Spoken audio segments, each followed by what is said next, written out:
재외선거에 우편투표를 도입하는 방안이 다시 추진되고 있습니다. 더불어민주당 임종성 국회의원은 재외국민의 우편투표제를 도입하는 공직선거법 일부 개정 법률안을 대표 발의하고 본격 입법 절차에 착수했습니다. 현행법은 재외선거인과 국외부재자에게 재외투표를 허용하고 있는데 문제는 현장 투표만 규정하고 있는 겁니다. 때문에 공간과의 거리가 멀어 투표권을 행사하기 힘든 경우가 있습니다. 또 코로나19 유행으로 캐나다 등 북미와 유럽에서 재외선거 투표가 취소되면서 재외유권자 절반이 투표에 참여하지 못하는 일도 있었습니다. 우편투표 제도가 도입됐었다면 일어나지 않았을 상황입니다. 지금까지도 재외선거를 보다 편리하게 지원하는 대안 마련이 시급하다는 목소리는 이어져 왔습니다. 사실 선거철이면 우편투표제가 꾸준히 제기됐으나 번번이 무산됐습니다. 지난해 20대 대선을 앞두고도 여야 대표가 합의까지 마쳤지만 결국 개정은 이뤄지지 않았습니다. 민주당은 적극 찬성인데 반해 국민의힘은 대리투표나 배달 지연, 분실 등을 지적하며 아직 여건이 충분치 않다는 게 이유였습니다. 하지만 기저에는 재외 국민들이 대체로 민주당에 더 우호적이기 때문이라는 분석입니다. 한편 이번에 발의된 개정안은 재외투표소에서 멀리 떨어진 곳에 거주하는 선거인 등은 거소투표를 신청할 수 있고 거소투표 용지는 우편을 이용해 발송 및 회송하도록 하는 우편투표제를 도입함으로써 편의와 참정권을 보장하는 내용입니다.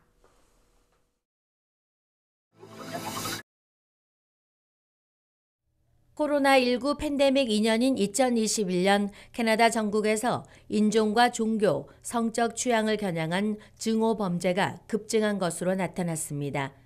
연방통계청이 조사한 바에 따르면 2021년 전국 경찰에 신고된 증오와 혐오 범죄는 유콘주를 제외한 모든 주에서 증가했습니다.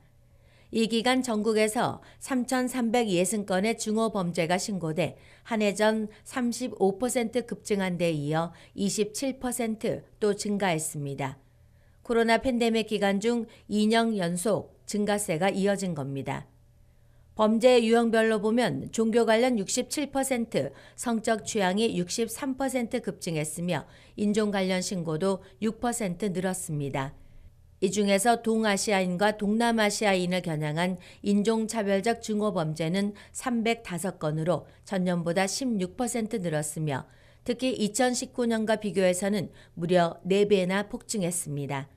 코로나 팬데믹이 증오 범죄 포함 모든 차별적 범죄 발생 빈도를 더 악화시켰다고 통계청은 설명했습니다. 통계청에 따르면 종교 관련 증오 범죄는 브리티시 콜롬비아주에서 2배, 엘버타주에선 3배 급증했으며 온타리오주에선 성적 취향 관련 증오 범죄가 107% 증가했습니다. 이외에 피해자와 가해자는 남성과 소년이 주를 이뤘으며 신고 접수된 혐오 범죄 5건 중 1건만이 기소됐습니다. 통계청은 피해자가 사건을 보고하지 않고 그냥 넘어간 경우까지 고려하면 실제 사례는 이보다 훨씬 더 많을 걸로 예상했습니다. 때문에 증오나 혐오 범죄 피해자들이 적극 경찰에 신고할 수 있도록 분위기를 조성해야 한다며 특히 지역사회의 인식 확대와 경찰과의 유대 관계가 큰 영향을 미칠 수 있다고 강조했습니다.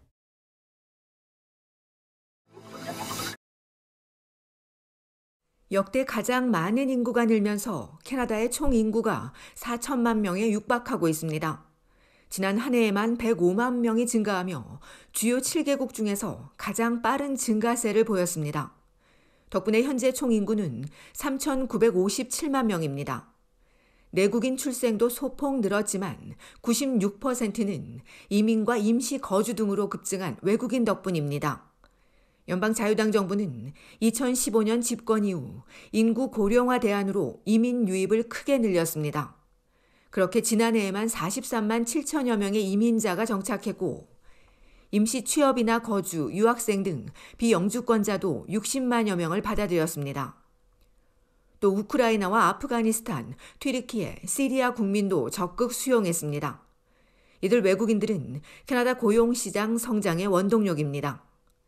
2016년에서 2021년 사이 캐나다에 정착한 130만 명 중 74만 8,120명이 경제 이민자들입니다.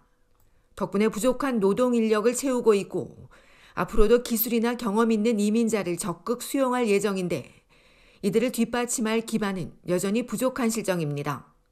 이에 연방과 각주 정부는 주택과 기반시설, 교통, 기타 서비스 부문을 개선해야 한다는 숙제를 안고 있습니다. 한편 통계청에 따르면 총 인구의 이민자 비율은 2011년 20.7%에서 2036년엔 30%에 달할 전망입니다.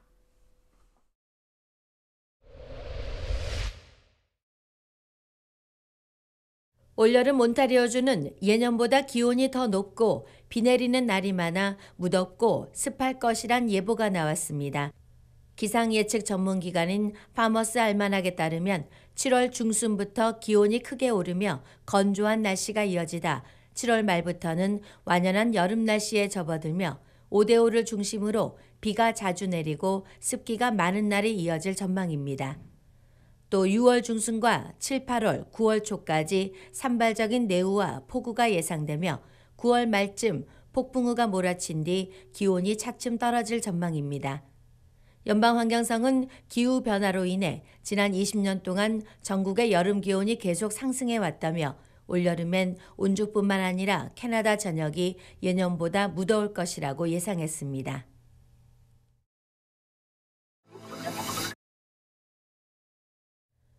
오는 4월 1일부터 연방 최저임금이 오릅니다.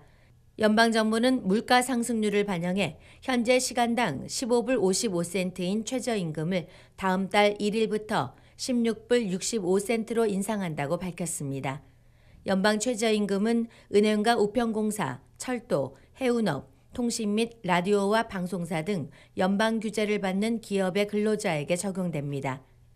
주정부 최저임금이 연방 최저임금보다 높을 경우 고용주는 주정부 기준을 따라야 하며 현재 온주의 최저임금은 15불 50센트, 브리티시 콜롬비아주는 15불 65센트, 엘버타주 15불, 퀘벡주는 14불 25센트이지만 오는 5월 1일부터 15불 25센트로 인상됩니다.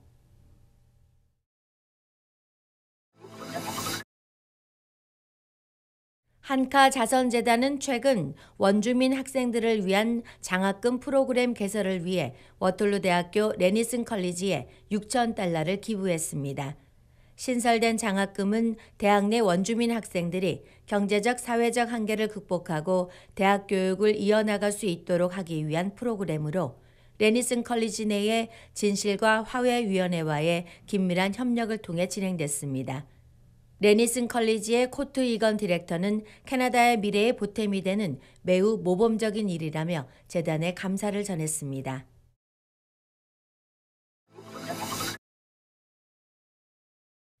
온타리오주 소닐의 고정욱 그랜드마스터가 2022년 퀸 엘리자베스 여왕 대관 70주년 기념 플래티넘 주빌레 메달을 수상했습니다.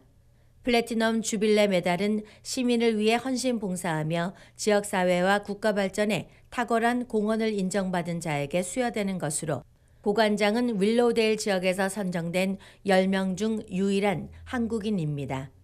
앞서 50주년에도 주빌레 메달을 수상한 고관장은 매년 태권도 토너먼트 주최 및 참가자로 활동하며 30년 넘게 토론토에서 태권도 지도자로서 지역사회에 널리 전파하며 지역사회를 위한 봉사도 활발히 하고 있습니다.